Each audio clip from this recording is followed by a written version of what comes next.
Hello everyone, आज की इस वीडियो में हम जावा का लेक्चर 7 पढ़ेंगे, जिसके अंदर हम पढ़ेंगे क्लासेस कैसे डिक्लेयर करते हैं, कैसे ऑब्जेक्ट्स क्रिएट करते हैं और कैसे ऑब्जेक्ट को हम कॉल कराते हैं। ठीक है। तो अगर आप किसी भी कॉलेज से बीसीए या एमसीए कर रहे हैं और आपका एक सब्जेक्ट है ऑब्जेक्ट ओरिएंटेड यूजिंग जावा, तो आप इन वीडियो लेक्चर्स को फॉलो कर सकते हैं। अब यहाँ पर देखो, सबसे पहले क्लासेस क्लासेस होती क्या है। क्लासेस एक ब्लूप्रिंट होती है जिसके अंदर हम बहुत सारे ऑब्जेक्ट्स को क्रिएट करते हैं। तो क्लास हम डिफाइन कैसे करते हैं? सबसे पहले हम मॉडिफायर लिखते हैं, हम इस क्लास को किस तरीके से डिफाइन करना चाहते हैं। पब्लिक स्टैटिक सॉरी यहाँ पर हम क्लास का मॉडिफायर लिखेंगे, जैसे ये पब्लिक है। फिर उसके बाद में प्राइवेट है या फिर प्रोटेक्टेड है, कौन सी किस तरीके की क्लास आप डिफाइन करना चाहते हो। फिर क्लास एक कीवर्ड है। उसके बाद में आप यहाँ पर क्लास का नेम लिखेंगे, जो क्लास का नेम होगा उसका फर्स्ट वर्ड आप कैपिटल लिखेंगे। उसके बाद इन टेक्स इक्वल्स टू 5 और उसके बाद में ये हमारी क्लास बनकर तैयार हो गई है। अब इसका हमें क्या करना पड़ेगा? एक ऑब्जेक्ट क्रिएट करना पड़ेगा। ऑब्जेक्ट क्रिएट करने के बाद में हम उसको कॉल कराएंगे। अब हम क्या करेंगे? ऑब्जेक्ट कैसे क्रिएट करते हैं? पब्लिक क्लास मेन, यहाँ तक हमने समझ लिया। फिर हम एक मेन क्लास बनाएंगे, उसके अंदर हम क्या करेंगे? यहाँ पर देखो, जो क्लास बनाई है, जैसे यहाँ पर हमने क्लास का नाम मेन लिखा है, तो मेन, और उसके बाद में हम यहाँ पे क्या करेंगे? जो हमें ऑब्जेक्ट क्रिएट करना है, इसका क्या नाम देना है, इक्वल्स टू न्यू मेन। ठीक है, यहाँ पर आपका क्लास का नेम आएगा। उसके बाद में हम क्या करेंगे? इस ऑब्जेक्ट को कॉल कराएंगे। तो जो भी आपने न्यू ऑब्जेक्ट क्रिएट किया है उसको डॉट एक्स, यानी कि ये जो डॉट है ये एक एक्सेसिफायर होता है कि हम मतलब किस तरीके से मेंबर को एक्सेस करेंगे। उसके बाद में हम क्या करेंगे? इस एक्स को मतलब यहाँ से लेकर आएंगे। तो ये इस तरीके से इसको क्रिएट किया जाता है। अब एक बार चलते हैं वीएस कोड पे, ताकि हमें ये समझ में आ जाए। हम बहुत सारे ऑब्जेक्ट्स क्रिएट करेंगे, क्लासेस क्रिएट करेंगे।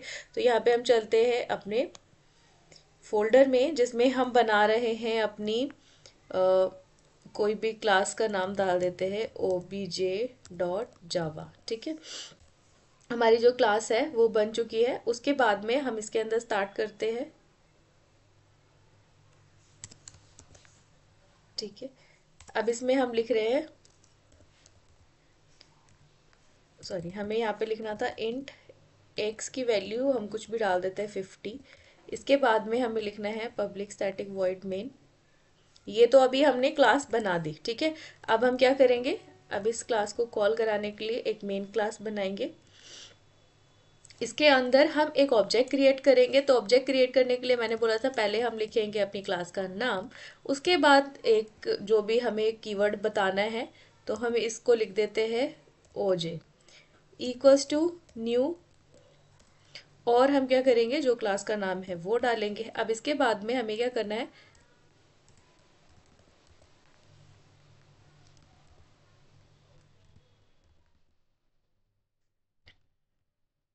इसको कॉल कराना है। तो हमने क्या बनाया? ओजे एक ऑब्जेक्ट बनाया है और हम क्या करना चाहते हैं? एक्स को कॉल करना चाहते हैं। तो इसको एक बार रन करके देखते हैं। तो हमारा इसका आंसर 50 आ गया। अब मैं क्या करूँगी? इसी के अंदर एक और ऑब्जेक्ट क्रिएट कर देती हूँ, जिसमें हम लिख देंगे b इक्वल्स टू 40। अब हम क्या करेंगे? यहाँ पे हमने एक ऑब्जेक्ट क्रिएट किया है। अब हम क्या करना चाहते हैं? यहाँ पर x की वैल्यू को कॉल ना करके हम b की वैल्यू को कॉल करना चाहते हैं। तो यहाँ से हम इजीली b की वैल्यू को कॉल कर सकते हैं।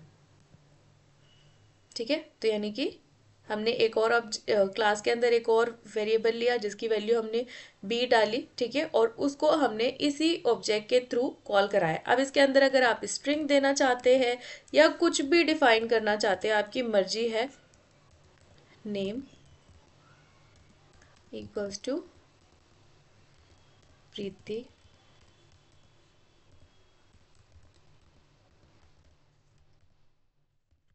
अब हमने इसी के अंदर क्या करना है? नेम को कॉल कराना है। तो हम इसी, ये जो ऑब्जेक्ट हमने क्रिएट किया है, इसी ऑब्जेक्ट से जितने भी वेरिएबल या जो वेरिएबल्स आप इसके अंदर डिफाइन कर रहे हो, सबको आप एक ही बार में कॉल करा सकते हो। ठीक है, तो ये तीनों कॉल हो रहे हैं। तो हमने ऑब्जेक्ट क्रिएट करना सीख लिया। क्या करना है ऑब्जेक्ट क्रिएट करने के लिए? जो आपका क्लास का नेम है, पहले आप उस क्लास के नेम को लिखेंगे। उसके बाद में जो भी आपको ऑब्जेक्ट का नाम लिखना है वो लिखेंगे। उसके बाद में यहाँ पर न्यू कीवर्ड की हेल्प से ऑब्जेक्ट डिफाइन करेंगे और उसके बाद में उस क्लास का नेम लिखेंगे। तो यहाँ से हमारा जो भी ऑब्जेक्ट का नेम हमने लिखा है उसको डॉट के साथ यूज करके उस पर्टिकुलर क्लास के अंदर जो वेरिएबल की वैल्यू है उनको हम एक्सेस कर सकते हैं। आई होप कि आपको ये समझ में आया होगा। अब चलते हैं आगे। यहाँ पर देखो मल्टीपल ऑब्जेक्ट तो हमने यहाँ पर किया कि एक्स के अंदर, अब एक्स के अंदर एक वैल्यू डिफाइन की थी, ठीक है, हमने 3-4 वैल्यू डिफाइन करी क्लास मेन में। उसके बाद में हमने इसको कॉल कराया। अब हम क्या करेंगे, इसी क्लास का दूसरा ऑब्जेक्ट क्रिएट करेंगे, ठीक है। तो अभी हम इधर चलते हैं।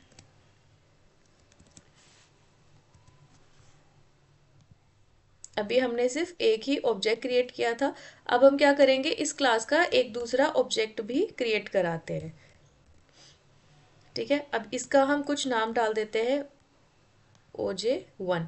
अब OJ1 के अंदर हम क्या करेंगे, OJ1 के अंदर नेम है उसको कॉल कराओ, ठीक है। देखो हमने ना क्या किया, पहले OJX को कॉल कराया, यहाँ पर हमने इंटीजर की वैल्यूज कॉल कराई है, उसके बाद में OJ1 को कॉल कराया जिसमें हमने नेम डाला है। तो यहाँ पर आना चाहिए प्रीति। तो ये बिल्कुल सही काम कर रहा है, यानी कि हम एक क्लास के मल्टीपल ऑब्जेक्ट्स को डिफाइन कर सकते हैं, बना सकते हैं।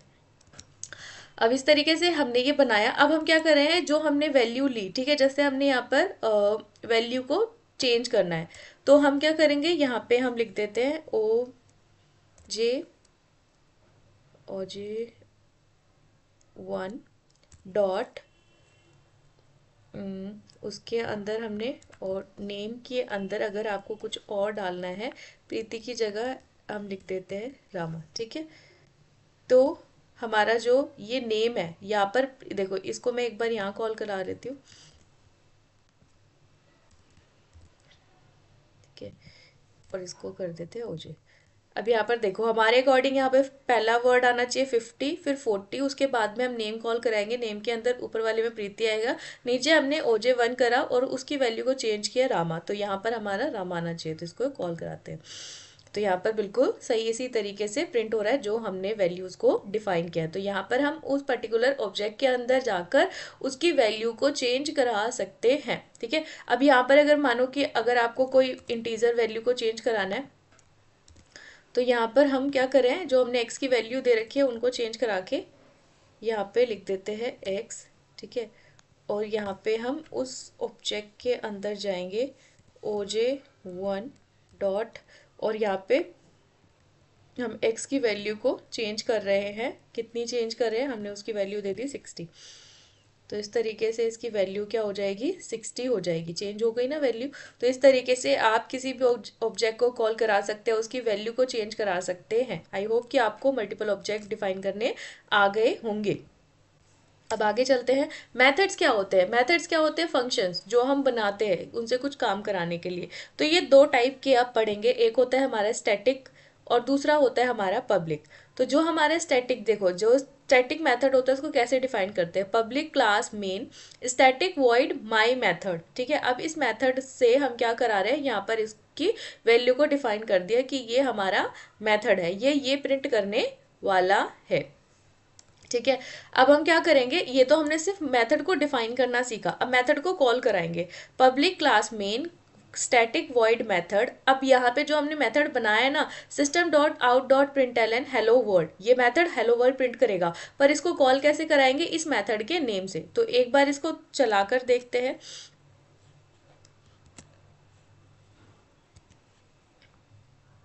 तो पहले हम एक मेथड बनाएंगे,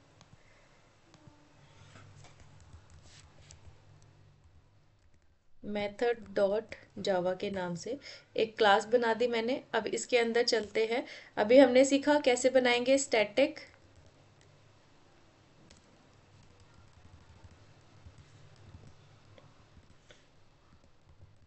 स्टैटिक वॉइड, और यहाँ पे हम लिख देते हैं कुछ भी M1, ठीक है, मेथड 1। अब मेथड 1 के अंदर हम क्या डिफाइन करना चाहते हैं, इसको मैं ऐसे बंद कर देती हूँ। मेथड 1 हो गया हमारा, हम इसमें कॉल कराना चाहते हैं जो वैल्यू हम रखना चाहते हैं, तो सिस्टम डॉट, इसके अंदर आ जाएगी value, this is my first method in Java, okay. ये हमने इसको बना दिया, मेथड बना दिया। अब इस मेथड को कॉल कराएंगे हम।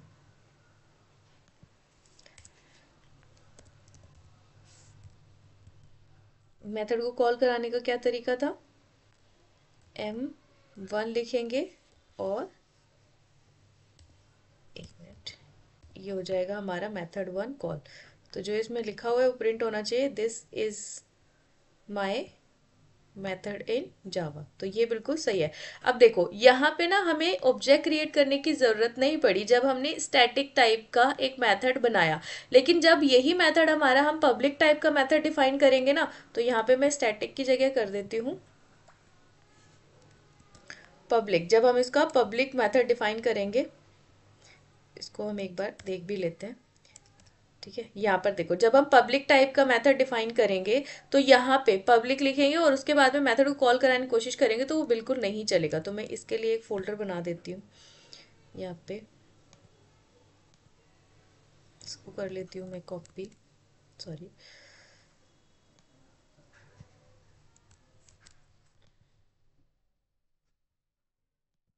इसमें चलते हैं, एक बनाते हैं, उसमें हमने लिया था मेथड, ये होगा हमारा पी मेथड डॉट जावा। ठीक है, पी मेथड डॉट जावा हमारा बन गया। अब इसके अंदर सेम चीज़ हम वही लिखेंगे। अब यहाँ पर क्या कर देना हमें, पब्लिक, कि हम इसका पब्लिक मेथड डिफाइन कर रहे हैं।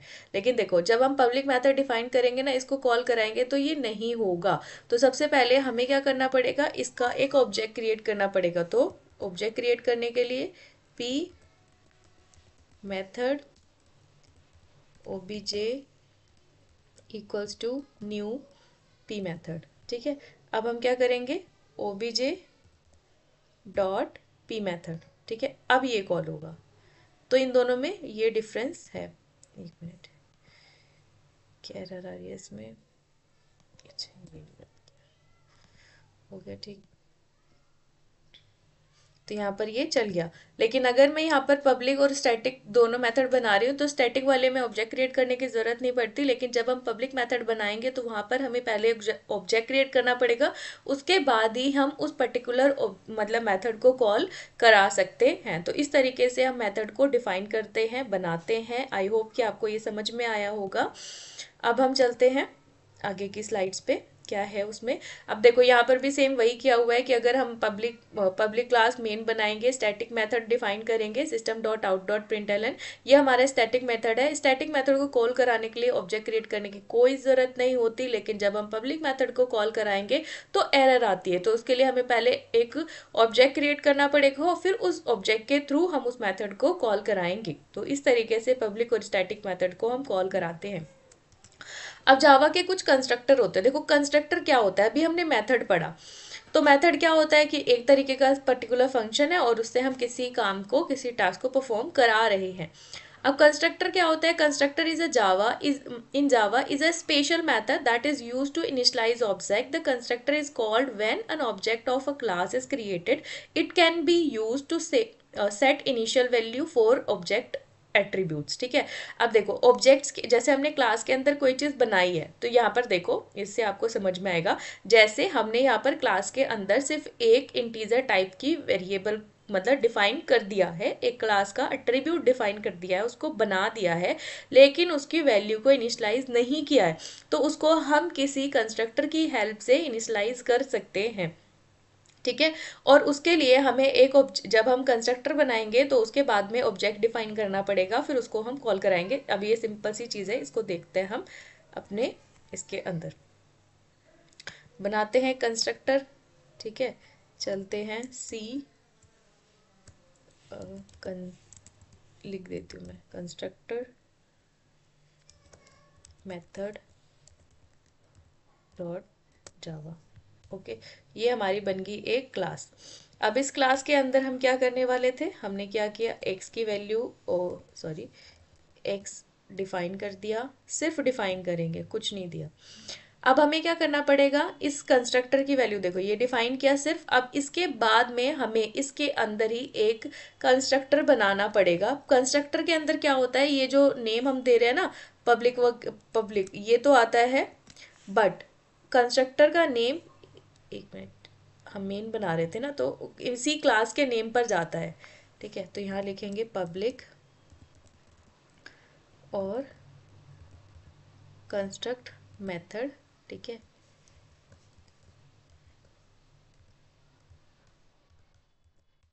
अब इसके अंदर हम इसकी वैल्यू को इनिशलाइज कर देंगे, int x equals to 5। Okay, अब हम क्या करेंगे, यहाँ पर इनिशलाइज हो गया, अब हम इसको कॉल कराएंगे।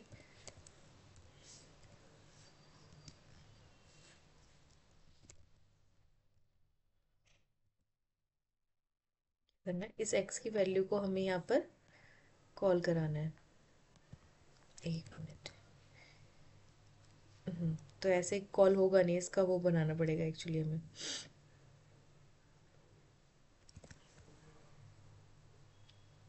ऑब्जेक्ट क्रिएट करना पड़ेगा। तो ऑब्जेक्ट क्रिएट करने के लिए con construct method obj equals to new और कंस्ट्रक्ट मेथड, ये हो गया। इसके बाद हमें यहाँ लिखना पड़ेगा obj.x। ठीक है, तो ये अब तक चल जाना चाहिए।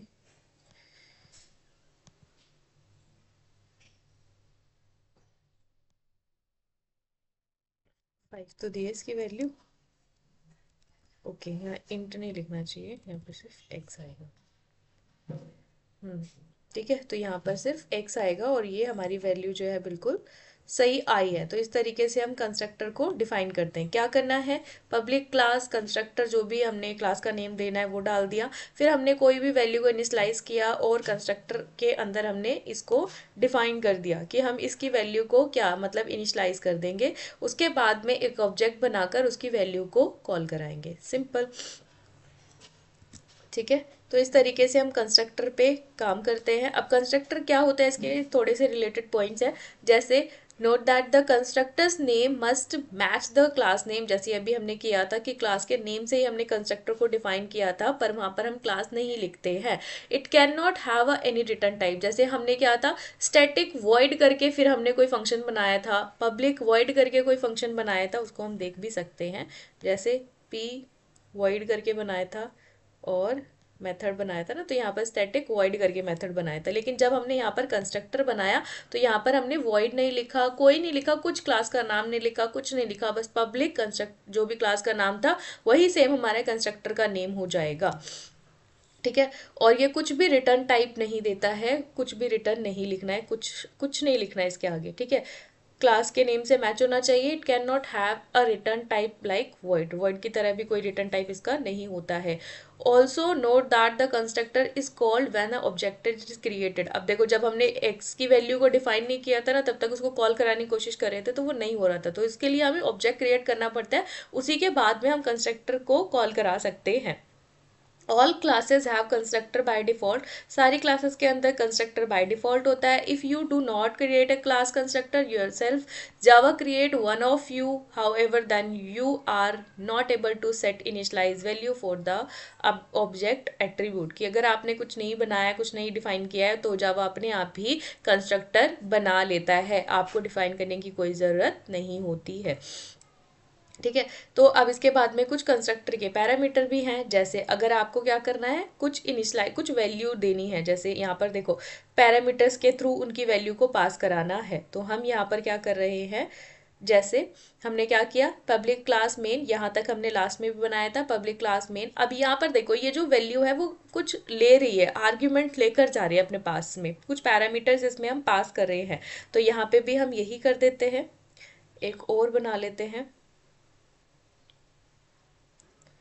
ठीक है, अब इसके अंदर हम कर रहे हैं कंस्ट्रक्ट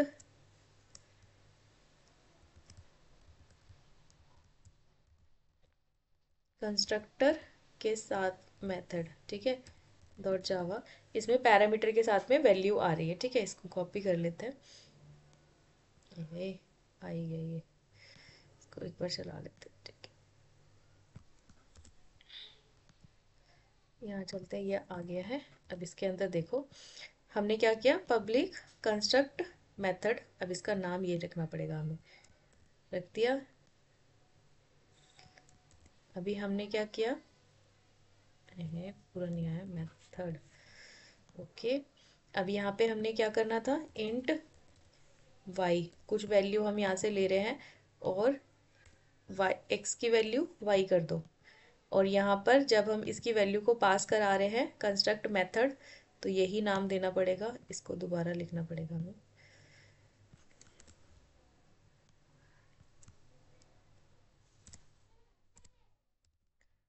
ठीक है, और यहाँ पर इसको दोबारा देना पड़ेगा, ये हो गया हमारा। और यहाँ पे हमें कुछ वैल्यू पास करनी पड़ेगी। ठीक है, तो यहाँ पे हम क्या करा रहे हैं, एक्स की वैल्यू कॉल करा रहे हैं और यहाँ से हम कंस्ट्रक्टर के अंदर वैल्यू डाल रहे हैं 7। तो यहाँ पर हमारा आंसर एक्चुअली 7 आना चाहिए। देखते हैं, क्योंकि हम एक्स प्रिंट करा रहे हैं तो बिल्कुल सही है। तो हमने पहले क्या किया, पब्लिक क्लास हमने डिफाइन की, क्लास का नेम इंट एक्स हमने यहाँ पर डिफाइन किया। फिर हमने जो कंस्ट्रक्टर बनाया है, कंस्ट्रक्टर बनाया, यहाँ पर हम कंस्ट्रक्टर में कुछ पैरामीटर पास करा रहे हैं जिसमें हम वैल्यू डाल रहे हैं Y, X equals to Y है, यहाँ पर एक्स की वैल्यू बराबर होगी है वाई के।